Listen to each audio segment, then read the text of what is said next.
I'm sowing some antirrhinums, and then I started thinking about the name because, of course, with this seed packet, you've got all the different names in different languages. And in Welsh, we refer to it as Trwyn y Llo, which means the calf's nose, so a baby cow, the calf's nose.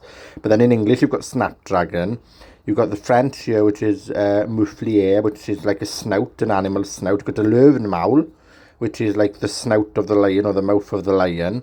You've also got Boca del Lobo, which is the mouth of the wolf, Boca del Lobo. Boca de Leone, which is the mouth of the lion. Then this Slavic language, I'm not quite sure which one, Zaiki, or my pronunciation is probably awful, but that means little bunny after Googling it. So it's like the little bunnies in the garden. It's fantastic how we've got so many different names for plants, common names in our own languages. And I remember as a child growing up, my neighbours used to grow these and then used to pull the flower heads off and create a little puppet show from them. And it's just wonderful how the nostalgia takes you back. So I don't know what you call them in your language. Comment below and let me know.